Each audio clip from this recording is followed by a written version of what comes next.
Hey everyone, welcome back to your own channel Career Maze। आज मैं आपको एक मोस्ट डिमांडेड स्कॉलरशिप के बारे में बताने जा रही हूँ। ये स्कॉलरशिप हर साल आती है और हर साल काफी बच्चों को स्कॉलरशिप मिलती है। लास्ट ईयर भी हमने इसके बारे में आपको बताया था एंड आप में से काफी सारे बच्चों को इसके बेनिफिट्स मिले थे। इस स्कॉलरशिप का नेम है HDFC बैंक परिवर्तन ECSS स्कॉलरशिप 24-25। हो सकता है आपने पहले इसके बारे में सुना हो, बट इस वीडियो में, इस एक सिंगल वीडियो में मैं आपको इससे रिलेटेड A to Z सारी इंफॉर्मेशन देने जा रही हूँ। इसके बाद आपको कोई और वीडियो देखने की जरूरत नहीं पड़ेगी एंड मोस्ट इम्पॉर्टेंटली इस वीडियो में मैंने एम्फेसिस किया है आपके क्वेरीज पे। मैंने यूट्यूब पे और भी जितनी वीडियोस थी उनके कमेंट सेक्शन को देखा, उनमें जो जो आपके डाउट्स थे उनमें से कॉमन डाउट्स को पिक करके ये वीडियो बनाई है, तो आपके लगभग सारे डाउट्स इस एक वीडियो में क्लियर हो जाएंगे।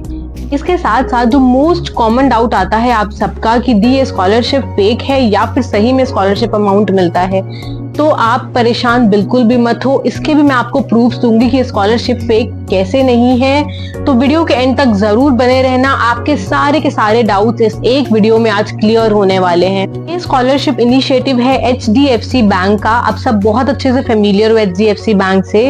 इनका एम है मेरिटोरियस और नीडी स्टूडेंट्स को सपोर्ट करने का।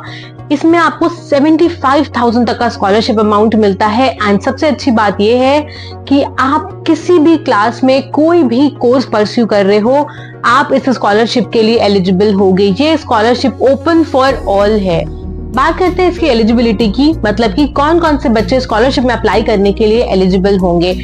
जैसा कि मैंने आपको बताया है कि आप किसी भी क्लास में होगे आप इसके लिए अप्लाई कर सकते हो। स्टैंडर्ड फर्स्ट से लेकर 12th तक के बच्चे इसमें एलिजिबल हैं। डिप्लोमा वाले बच्चे इसके लिए एलिजिबल हैं। ITI कोर्सेज वाले बच्चे इसके लिए एलिजिबल हैं। आप अंडर ग्रेजुएशन कोर्स कर रहे हो, उसमें भी आप जनरल कर रहे हो या फिर आप प्रोफेशनल कर रहे हो, आप इसके लिए एलिजिबल होगे। Let's take an example. अगर आप BCom कर रहे हो, BSc कर रहे हो, BBA कर रहे हो या फिर कोई और प्रोफेशनल कोर्स जैसे कि BTech, MBBS, LLB, BArch, nursing, आप कोई भी अंडर ग्रेजुएशन कोर्स कर रहे हो, आप इसके लिए एलिजिबल होगे। अगर आप पोस्ट ग्रेजुएशन कर रहे हो जनरल में या फिर प्रोफेशनल में, तो आप इसके लिए एलिजिबल होगे। इसका भी एग्जाम्पल देख लेते हैं। अगर आप MCom कर रहे हो, MA कर रहे हो जनरल कोर्सेज में, या फिर अगर आप प्रोफेशनल कोर्स कर रहे हो जैसे कि MTech, MBA एटसेट्रा, तो आप इसके लिए एलिजिबल होगे। सेकंड क्राइटेरिया है कि आपके कम से कम 55% मार्क्स होने चाहिए प्रीवियस क्वालिफाइंग एग्जामिनेशन में। मतलब कि अगर आप क्लास 8th में हो तो 7th में आपके कम से कम 50% मार्क्स होने चाहिए। अगर आप ग्रेजुएशन कर रहे हो तो 12th में आपके कम से कम 55% मार्क्स होने चाहिए। थर्ड क्राइटेरिया है कि आपकी फैमिली की एनुअल इनकम 2.5 लाख से कम होनी चाहिए। फोर्थ क्राइटेरिया है कि प्रेफरेंस उन बच्चों को दी जाएगी जिनके पास 3 इयर्स में पर्सनल या फिर फैमिली क्राइसिस हुई हो, जिसके वजह से आप एजुकेशन कॉस्ट बेयर नहीं कर पा रहे हो या फिर आप ड्रॉप आउट करने की नौबत आ रही है। तो अगर कोई ऐसे बच्चे होंगे जिनके साथ ऐसी प्रॉब्लम हुई है तो उनको प्रेफरेंस दी जाएगी। अब बात करते हैं कौन कौन से डॉक्यूमेंट्स यानी कि दस्तावेज आपको लगाने होंगे इस स्कॉलरशिप में अप्लाई करने के लिए। नंबर 1 है पासपोर्ट साइज फोटोग्राफ, सेकंड है प्रीवियस ईयर मार्कशीट, थर्ड है आइडेंटिटी प्रूफ। इसमें आप लगा सकते हो आधार कार्ड, वोटर ID या फिर ड्राइविंग लाइसेंस। इन तीनों में से कोई एक आपको लगाना होगा। नेक्स्ट डॉक्यूमेंट है करंट ईयर एडमिशन प्रूफ। इसमें आप लगा सकते हो fee receipt, admission letter, institution ID card, bonafide certificate. इन चारों में से आप कोई भी एक डॉक्यूमेंट लगा सकते हो। नेक्स्ट डॉक्यूमेंट है एप्लीकेंट्स बैंक पासबुक या फिर कैंसिल चेक। इनमें से दोनों में से आप कुछ भी लगा सकते हो और इनकी जो इन्फॉर्मेशन होगी वो आपको एप्लीकेशन फॉर्म में भी डालनी होगी। नेक्स्ट डॉक्यूमेंट है इनकम प्रूफ। इसमें आपको लगाना होगा income proof issued by gram panchayat, ward councillor या फिर sarpanch, income proof issued by SDM, DM, CO या फिर तहसीलदार, एफिडेविट। इन तीनों में से कोई भी डॉक्यूमेंट आप लगा सकते हो to show your income proof. Next document है प्रूफ ऑफ फैमिली या फिर पर्सनल क्राइसिस। अगर आपकी कुछ पर्सनल क्राइसिस या फैमिली क्राइसिस हुई है तो उसका भी डॉक्यूमेंट आपको अटैच करना होगा। अब मैं आपको स्टेप बाय स्टेप प्रोसेस बताने जा रही हूँ स्कॉलरशिप में अप्लाई करने का, तो बहुत ध्यान से देखना। मैं आपको हर एक माइन्यूट स्टेप बताऊंगी। सबसे पहले इस वीडियो के डिस्क्रिप्शन में जाना होगा आपको, वहां पे हमने अप्लाई करने की लिंक दी हुई है, उस पर आप क्लिक करोगे तो ये वाला पोर्टल खुल के आएगा। स्क्रॉल डाउन करके नीचे आ जाओ, जिस भी क्लास के लिए आप अप्लाई करना चाहते हो वहां पे आपको अप्लाई नाउ पे क्लिक करना है। आपके पास ये पोर्टल खुल के आएगा। अगर आपने रजिस्टर कर रखा है तो लॉगिन कर लो, रजिस्टर नहीं कर रखा है तो आपको रजिस्टर करना होगा। उसके बाद डायरेक्टली आपको ये HDFC बैंक के पेज पे लैंड करा देंगे। यहाँ पे आके आपको स्टार्ट एप्लीकेशन पे क्लिक करना होगा। यहाँ पे आपको अपना आधार कार्ड वेरीफाई करना होगा। आधार कार्ड भी ये वेरीफाई इसलिए करवाते हैं ताकि जेन्युइन बच्चे ही इसमें अप्लाई कर सके, कुछ भी फ्रॉड नहीं हो। तो ये खुद एक प्रूफ है कि स्कॉलरशिप और ये पोर्टल कितना ज्यादा वैलिड है। अब इस वाले पेज पे आपको अपनी सारी डिटेल्स करेक्टली फिल करनी होगी। यहाँ ऊपर इन्होंने डिस्क्लेमर भी दे रखा है कि आप सारी करेक्ट इन्फॉर्मेशन फिल करोगे और सेव बटन पे क्लिक करोगे। तो यहाँ आपका first name, last name, email ID, ये सारी बेसिक डिटेल्स है, ये आप आराम से फिल कर सकते हो। आपको डालना होगा अपना परमानेंट एड्रेस, तो जो भी आपका एड्रेस है उसको करेक्टली फिल करके सेव एंड कंटिन्यू कर दो। उसके बाद आपसे आपकी एजुकेशन डिटेल्स मांगेंगे, तो आप जिस भी क्लास में पढ़ रहे हो अभी उसकी डिटेल्स आपको डालनी होगी, और जो भी आपका प्रीवियस क्लास था उसकी भी सारी डिटेल्स आपसे ये मांगेंगे। लेट्स सपोज अगर आप ग्रेजुएशन के लिए फिल कर रहे हो अभी, तो 12th तक की सारी डिटेल्स आपसे ये मांगेंगे यहाँ पे, और ग्रेजुएशन की भी डिटेल्स मांगेंगे कि आप किस इंस्टीट्यूट से कर रहे हो, कौन सा कोर्स कर रहे हो, ये सारी डिटेल्स आपसे पूछी जाती हैं। ये सब आपको पता होगा तो आप आराम से फिल करके सेव कर देना यहाँ पे। नेक्स्ट डिटेल्स होंगी फैमिली मेंबर्स की, तो आपको कम से कम 2 फैमिली मेंबर्स की डिटेल्स डालनी होगी। यहाँ पे ऐड फैमिली आता है, इस पे आप क्लिक करोगे। उनका name, mobile number, annual income, relation क्या है आपका उनके साथ, उनकी क्वालिफिकेशन क्या है, उनका ऑक्यूपेशन क्या है, ये सारी डिटेल्स आपको डाल के सेव करना होगा। नेक्स्ट है डॉक्यूमेंट्स। तो डॉक्यूमेंट्स की लिस्ट मैंने आपको बताई है, वो सारे डॉक्यूमेंट्स यहाँ पे आपको अटैच करने होंगे। उसके बाद है रेफरेंसेस। रेफरेंस काफी सारी वीडियोस में आता है, तो आपको पता चल गया होगा कैसे अटैच करना है। आपको 2 कोई भी रेफरेंस आपको डालने हैं, जैसे कि रेफरेंस में आपको क्या क्या डालना होगा, नेम डालना होगा, मोबाइल नंबर डालना होगा, ऑक्यूपेशन डालना होगा और रिलेशन डालना होगा। रेफरेंस आपसे इसलिए मांगा जाता है ताकि ये आपको वेरीफाई कर सके। उनसे हो सकता है कि कॉल करके बात करेंगे कि आप इस बंदे को जानते हो या नहीं, इसकी फैमिली कंडीशंस जो इसने मेंशन करी है वो सही है या नहीं। तो रेफरेंस क्रॉस वेरीफाई करने के लिए डलवाते हैं। आप 2 कोई भी इंसान का रेफरेंस डाल सकते हो जो आपको जानते होंगे। नेक्स्ट है बैंक डिटेल्स। आपको अपनी प्रॉपर बैंक डिटेल डालनी होगी ताकि ये फंड जो है आपको उस अकाउंट में ही डलवा सके। अकाउंट होल्डर नेम डालना होगा, अकाउंट नंबर डालना होगा, उसका IFSC कोड डालना होगा, बैंक नेम डालना होगा और ब्रांच नेम डालना होगा। उसके बाद आप सेव करना बिल्कुल भी मत भूलना। जैसे जैसे आप डिटेल्स डालते जाओगे आपको सेव बटन पे क्लिक जरूर करना है। फिर आता है मोर अबाउट योरसेल्फ। इसमें आपको बताना होगा आपके बारे में और आपकी फैमिली के बारे में। ज्यादा कुछ नहीं लिखना, सिंपल सी बेसिक चीजें हैं कि आप कौन हो, क्या पढ़ रहे हो, आपकी फैमिली का बैकग्राउंड क्या है, यही कुछ 3-4 लाइन में करके आप समराइज कर सकते हो। नेक्स्ट क्वेश्चन है what kind of crisis are you facing and how is this crisis affecting your education. इसमें आपको डालना होगा कि आपकी फैमिली में क्या कोई क्राइसिस चल रही है, आपको कोई मनी प्रॉब्लम है, ये आप डालोगे। और वो जो क्राइसिस है, अगर आपको जैसे मनी प्रॉब्लम चल रही है तो वो क्राइसिस आपकी एजुकेशन को कैसे अफेक्ट कर रही है, इसके बारे में भी आप थोड़ा बहुत डाल के खत्म कर सकते हो। ईयर ऑफ क्राइसिस, कौन से ईयर से ये क्राइसिस चल रही है आपके साथ। रीजन ऑफ जॉब लॉस, अगर जॉब लॉस हुआ है तो क्या रीजन था उसको आपको मेंशन करना होगा।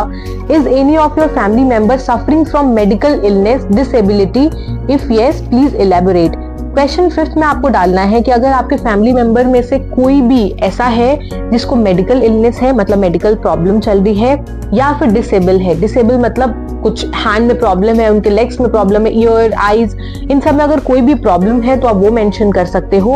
और आपको इसको थोड़ा इलेबोरेट करके बताना होगा कि ये फैमिली मेंबर है, आपका ये रिलेशन है उनसे और इनको ये प्रॉब्लम है। नेक्स्ट क्वेश्चन है how did you get to know about this scholarship, मतलब कि स्कॉलरशिप के बारे में आपको कैसे पता चला। बडी फॉर स्टडी प्लेटफॉर्म से पता चला, बैंक से पता चला, NGO से पता चला, सोशल मीडिया से पता चला। अगर आपको इस चैनल के थ्रू पता चला है तो आप सोशल मीडिया डाल सकते हो। यहाँ पे आप देख सकते हो ऑप्शंस दिए गए हैं, जिस भी मोड के थ्रू आपको पता चला है वो आप यहाँ पे टिक कर सकते हो।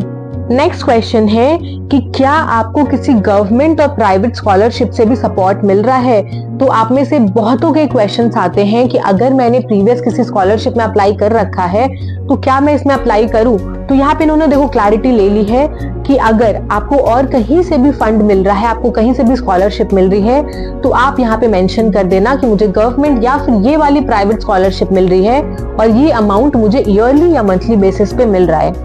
बस फिर सेव करने के बाद नीचे आपको कुछ डिक्लेरेशंस हैं जिस पे टिक करना होगा। इसमें यही कह रहे हैं कि मैंने जो भी इन्फॉर्मेशन दी है वो करेक्ट है, मैंने सही से सारे कुछ टर्म्स एंड कंडीशंस को पढ़ लिया था और जो भी मैं बता रहा हूँ आपको वो सारी चीजें सच हैं। इन सारे डिब्बे पे टिक कर दोगे आप और उसके बाद प्रीव्यू कर सकते हो आप, अगर आप देखना चाहते हो। प्रीव्यू करके आपको सबमिट करना होगा ये एप्लीकेशन फॉर्म। आपको एलिजिबिलिटी, डॉक्यूमेंट्स और एप्लीकेशन प्रोसीजर तो समझ में आ गया होगा, बट उसके बाद भी कोई भी कहीं पे भी डाउट आता है तो आप हमसे कमेंट में पूछ लेना। अब मैं आपको बताती हूँ कि इसके बेनिफिट्स क्या हैं। जैसा कि मैंने आपको बताया है 75,000 तो है, बट ये अमाउंट क्लास के अकॉर्डिंग और कोर्स के अकॉर्डिंग डिफर करता है, तो ध्यान से इसको भी सुन लेना आप। अगर आप क्लास 1st से 6th में पढ़ रहे हो तो आपको मिलते हैं 15,000 रुपए। अगर आप क्लास 7th से 12th तक में हो, ITI कोर्स कर रहे हो, डिप्लोमा कर रहे हो या फिर कोई पॉलिटेक्निक स्टूडेंट हो तो आपको मिलेंगे 18,000 रुपए। अब बात करते हैं ग्रेजुएशन वाले बच्चों की। अगर आप जनरल ग्रेजुएशन कर रहे हो तो आपको मिलेंगे 35,000 रुपए।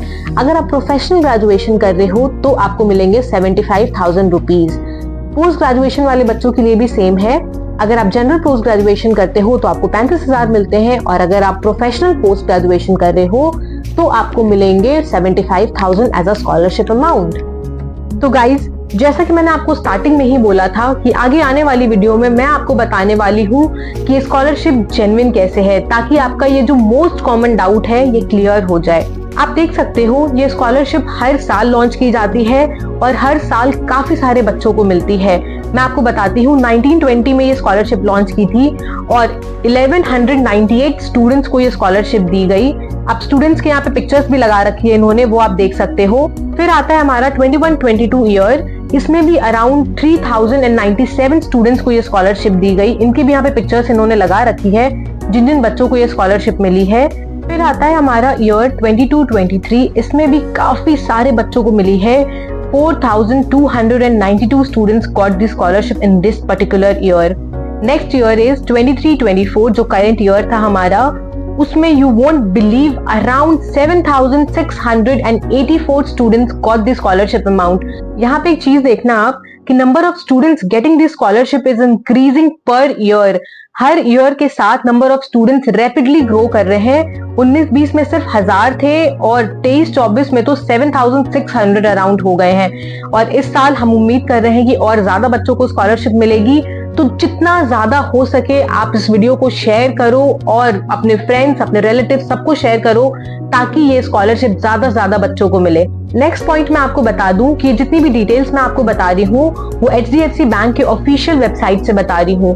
तो HDFC बैंक ने अगर अपनी वेबसाइट पे कुछ डाल रखा है तो वो फेक ऑब्वियसली नहीं होगा। इतना बड़ा ब्रांड है तो इन्होंने सोच समझ के ही कुछ डाला होगा। And as I already mention कि लास्ट ईयर भी हमने ये वीडियो बनाई थी and many of the students got the scholarship. अगर आपको अभी भी डाउट हो रहा है और आप विश्वास नहीं कर पा रहे हो तो आपके स्क्रीन पे टोल फ्री नंबर है, आप इस पे कॉल करके बात कर सकते हो, वो आपके सारे डाउट्स को क्लियर कर देंगे। अभी तक के पार्ट में मैंने सारी डिटेल्स कवर कर दी है स्कॉलरशिप से रिलेटेड। अब फाइनली मैं आपके डाउट्स लेने जा रही हूँ। ये वो डाउट्स हैं जो मैंने दूसरे चैनल के कमेंट सेक्शन से उठाए हैं एंड जनरली ये डाउट्स आप हमसे हर वीडियो में पूछते हो। एक जो कॉमन डाउट आता है कि दी मैंने बाकी स्कॉलरशिप्स के लिए भी अप्लाई कर रखी है तो क्या मैं स्कॉलरशिप के लिए एलिजिबल हूँ? देखो, आपने जिस भी स्कॉलरशिप के लिए अप्लाई की है उसका अपना एक क्राइटेरिया होता है कि अगर आपने स्कॉलरशिप के लिए अप्लाई किया है तो आप बाकी किसी के लिए भी अप्लाई नहीं कर सकते हो। अगर ऐसा कोई क्लॉज उस स्कॉलरशिप में मेंशन था तो फिर आप दूसरी स्कॉलरशिप में अप्लाई मत करो। जैसे कि HDFC बैंक स्कॉलरशिप है, इसमें इन्होंने ऐसा कुछ क्लॉज मेंशन नहीं कर रखा है। इन्होंने आपसे एक क्वेश्चन पूछा था कि अगर आपने बाकी स्कॉलरशिप के लिए अप्लाई कर रखा है तो आप यहाँ पे मेंशन कर दो, तो आप इसमें बेफिक्र होकर अप्लाई करो। बस वहां 7th जो क्वेश्चन था उसमें आप मेंशन कर देना कि आपने किस स्कॉलरशिप के लिए अप्लाई कर रखा है, आपको कहाँ से एक्स्ट्रा फंड मिल रहे हैं। नेक्स्ट क्वेश्चन जो है वो ये है कि सिलेक्शन प्रोसेस क्या होगा स्कॉलरशिप का। तो इसमें फर्स्ट जो होता है वो है एलिजिबिलिटी क्राइटेरिया के अकॉर्डिंग शॉर्टलिस्ट किया जाता है। सेकेंड है डॉक्यूमेंट वेरिफिकेशन करते हैं ये आपका। थर्ड है पर्सनल इंटरव्यू होगा शॉर्टलिस्टेड कैंडिडेट्स का। अगर आपका डॉक्यूमेंट वेरीफाई हो जाता है उसके बाद आपका पर्सनल इंटरव्यू होता है जिसमें आपसे बेसिक क्वेश्चंस पूछे जाते हैं। नेक्स्ट कॉमन क्वेश्चन है कि अगर आपके पास फी रिसिट ही नहीं है, लेट्स सपोज कि आप अभी बीटेक के फर्स्ट ईयर में हो और आपने अभी तक फी सबमिट नहीं करी है किसी भी XYZ रीजंस के वजह से, तो उस केस में आप क्या करोगे, आप एडमिशन लेटर या फिर एडमिशन कंफर्मेशन लेटर जो होता है उसको आपको सबमिट करना होगा। नेक्स्ट कॉमन क्वेश्चन है कि अगर मेरे मार्क्स कम है तो क्या मैं इसमें अप्लाई कर सकता हूँ? तो आंसर है बिल्कुल भी नहीं। अगर आपके मार्क्स 55% से कम है तो आप इसमें अप्लाई नहीं कर पाओगे। नेक्स्ट क्वेश्चन कि क्या ये स्कॉलरशिप वन टाइम है या फिर नेक्स्ट ईयर में भी ये स्कॉलरशिप मिल सकती है? तो आंसर है यस। अगर आप क्लास 11th में हो या फिर क्लास 11 से कोई भी हायर स्टडीज कर रहे हो तो आपको ये स्कॉलरशिप फर्दर स्टडीज के लिए भी मिलेगी। नेक्स्ट क्वेश्चन कि क्राइसिस वाले केस के लिए हमें कौन से डॉक्यूमेंट सबमिट करने होंगे? तो इसकी लिस्ट एज पर क्राइसिस आपकी स्क्रीन पे विजिबल हो रही है, आप उसका स्क्रीनशॉट लेके देख लो। नेक्स्ट क्वेश्चन कि अगर क्लास 12 के बाद मैंने एक ईयर का गैप लिया है तो क्या मैं स्कॉलरशिप के लिए एलिजिबल हूँ? जी हाँ, बिल्कुल। अगर 1 साल का गैप था तो आप स्कॉलरशिप में अप्लाई कर सकते हो। तो गाइज ये थी complete guide video on HDFC bank परिवर्तन स्कॉलरशिप। आई होप आपको ये वीडियो यूजफुल लगी हो और इसके बाद आपको कहीं और भटकने की जरूरत ना पड़े। स्टिल अगर आपको कोई भी और डाउट आता है तो हमारा कमेंट सेक्शन हमेशा आपके लिए खुला है, आप बेफिक्र होकर हमसे वहां पे पूछ सकते हो। ये स्कॉलरशिप बहुत ही ज्यादा अच्छी और जेन्युइन है, तो जितना ज्यादा हो सके इसको आप शेयर करना, चैनल को सब्सक्राइब करना और वीडियो को लाइक जरूर कर देना ताकि ये ज्यादा बच्चों तक पहुंचे और लोग इसका एडवांटेज ले सके। हम मिलेंगे नेक्स्ट वीडियो में, तब तक के लिए keep learning, keep exploring and keep helping each other. Take care, bye.